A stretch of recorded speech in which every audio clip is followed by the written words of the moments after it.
And this is how to roast your roast.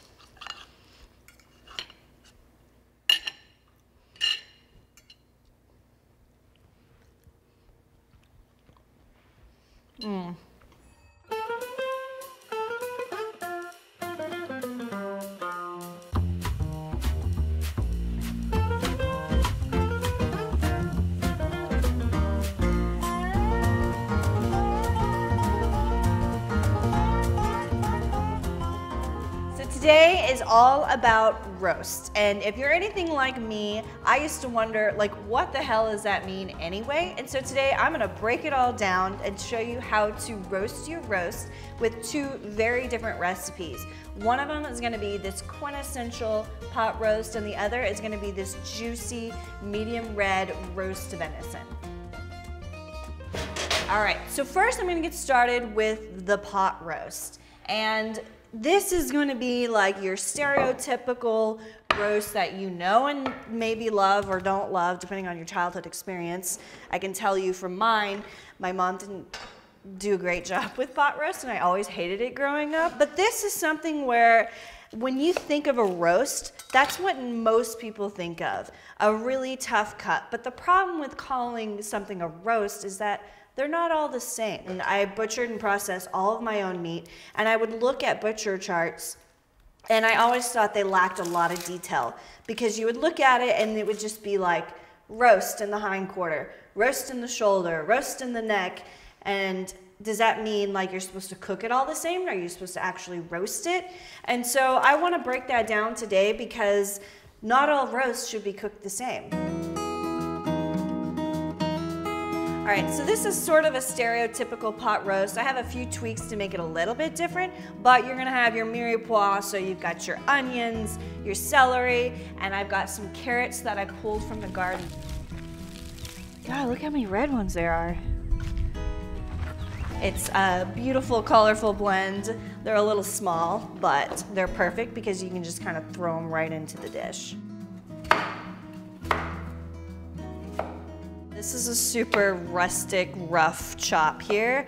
I think because this is gonna get cooked for so many hours, I don't like when things are too finely chopped and then they like disintegrate into mush in the braise. I kind of like being able to have like a nice chunk of vegetable in there that's not gonna just fall apart.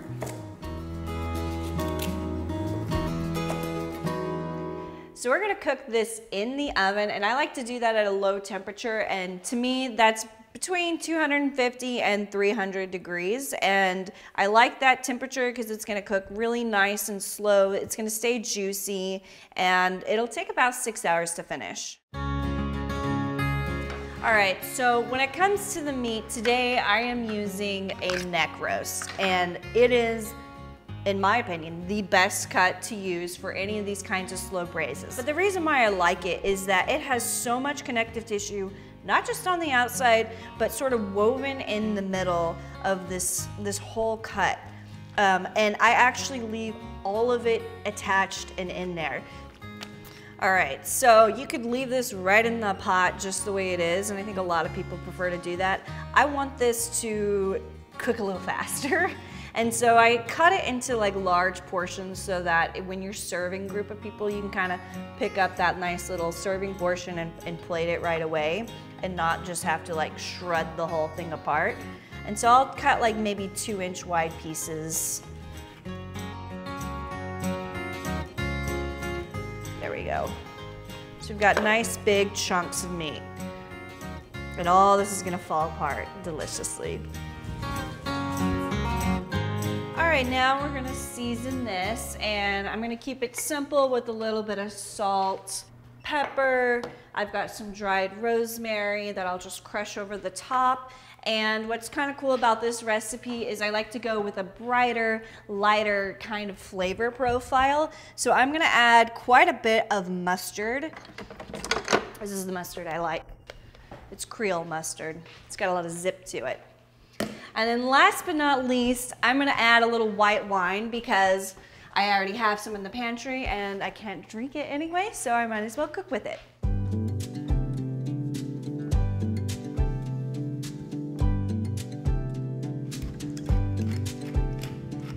Right, We are ready to cook. We'll do this in an enameled cast iron Dutch oven. I like these because they're super heavy and they retain their heat really well. And we're gonna sear the meat first over medium-high heat so it gets nice and brown. I actually really like using beef tallow to sear the meat. I used to use oil because it was a neutral flavor, but beef tallow has sort of a meaty flavor that I think adds a lot to venison. Plus, it's got a really high smoke point.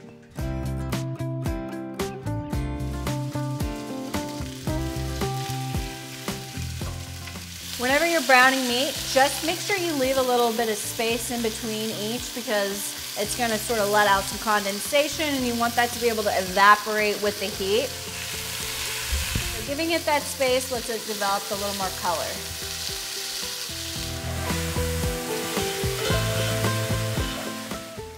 Now we'll saute some aromatics.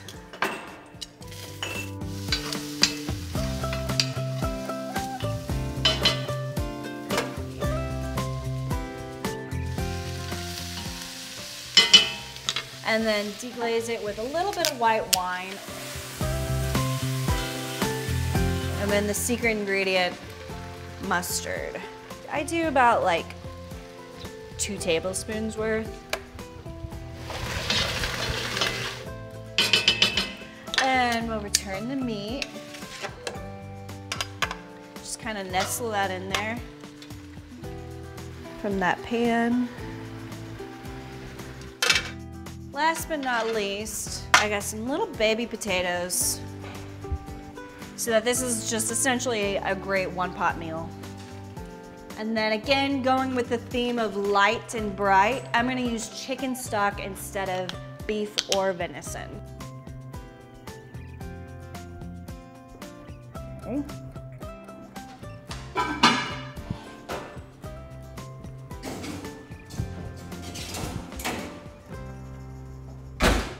All right, now I want to cook something that I get really excited about. This is a mushroom rubbed roast venison with au jus that is from my new cookbook, Wild and Whole. And I love it so much because it's the exact opposite of the pot roast that we just did. This is actually the sirloin tip, which is found right above the kneecap, kind of like what would be a quadricep of the animal. It's actually a very tender cut of meat, and we're gonna cook this muscle whole. So the first thing I need to do for this recipe is trim off the outside. The only silver skin that I wanna trim is the silver skin that's found on the outside of the meat. We are not gonna open this up and trim everything on the inside. And that's because it has actually these lovely little pockets of juice and fat and flavor that I want to keep inside there. And as you're trimming this, make sure to save the little scrappy bits. You can give it to your dog, which mine would be more than happy to take, but I'm actually going to put it in the au jus that I make that's gonna serve with this. So this is what I make if I've got company coming over for dinner, because it is, I kid you not, fail-proof, easy recipe, but it's like a showstopper. So this is the pot we're gonna use to put the meat in and make the au jus. So that's basically just a broth that accompanies the meat. And usually if you're making a prime rib, you've got all these drippings and fats that would traditionally go into it. This venison is not gonna have any of that, so we're gonna spice this up by adding a little bit of red wine and beef stock when we make that later. So before we roast this, we're actually gonna truss this with some kitchen twine, and the reason is because you want it to cook really evenly, but it has this really nice shape to it. So you're gonna take your twine, cut it into pieces, and then just tie it at intervals.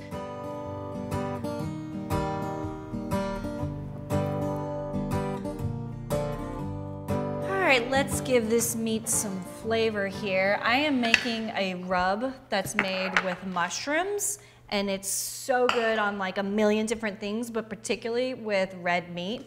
So I'm using porcini mushrooms that have been dried. And what we're gonna do is pulse this in a spice grinder to give it sort of a coarse consistency. And then we're gonna mix it with a little salt, pepper, and some herbs. Gosh, this is like one of my favorite things on earth. It smells so good. It's probably one of the earthiest mushrooms out there. So I've got some peppercorns that I'm just gonna roughly pound out. All right, so we've got some black pepper. We're also gonna do some herbs. I like rosemary, I also like thyme. So I'm gonna add the porcini powder, or the ground mushrooms. And then last but not least, we need a little bit of salt. So that's it, that's all that's in here. And this will store in the pantry for a very long time until it goes stale. So you wanna use it within like 6 months just so that the mushrooms don't lose their potency. So we're gonna pan roast this, which means we're starting on the stovetop by searing it in really high heat to get those nice brown crust on the outside. Then I'm gonna transfer it to a baking sheet and into the oven. So the oven's gonna be a really low temperature, 225 to be exact. And there's a really good reason for that.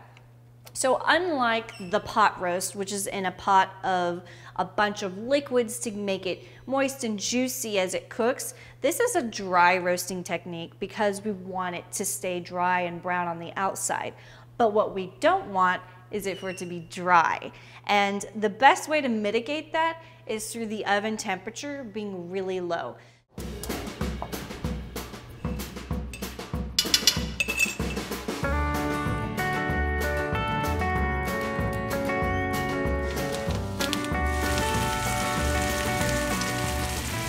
So the objective here is just to create a nice brown crust. This is what adds savoriness. We're not trying to cook it all the way through. So that's why I'm using like the highest heat that I can.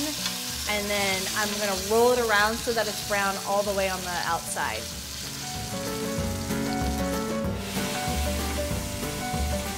All right, so when I said this is an easy, no-fail recipe, it's because I use an oven thermometer. So this goes into the thickest part of the meat right through the middle. That way we can monitor exactly how it's cooking and what temperature it is in the middle.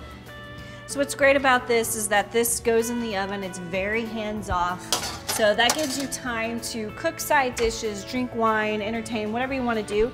Just keep an eye on the temperature. If you're going for medium rare, which is about 128 to 130, you want to pull it 8 to 10 degrees before it hits that temperature. So I'm going to take this out at 120, 122 degrees and then let it rest, and that carryover heat will finish cooking it. While this is in the oven, we're gonna make the au jus from the meat. We're gonna add some garlic, a little bit of thyme, and we're gonna do some red wine. And the key component here is stock. I'm gonna use some elk stock that I had from the freezer.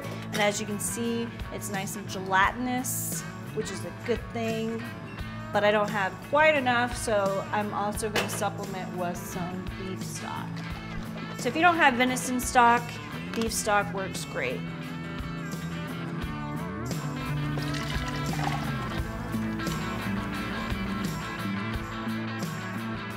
All right, this has been simmering for about 45 minutes, so it's really nice and reduced. I'm gonna go ahead and strain this out from those big little chunks of meat and silver skin that were in there earlier.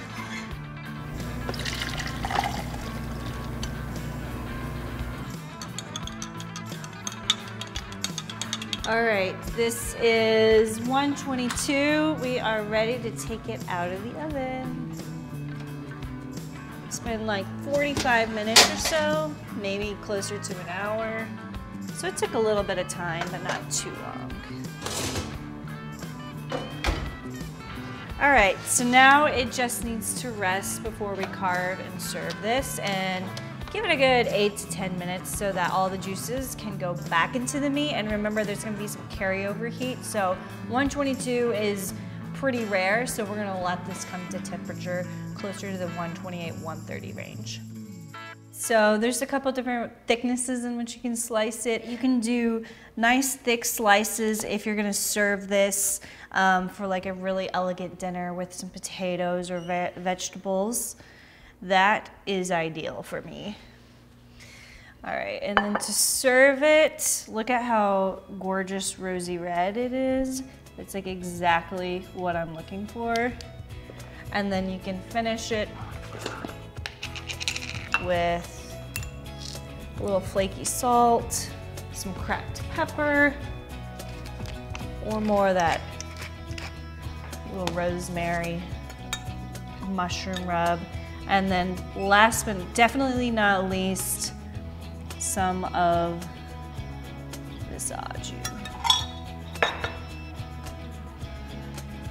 This is my perfect ideal juicy red roast. Now I'm gonna check on the pot roast. Ooh, that looks good. Oh yeah, this is already falling apart. Perfect.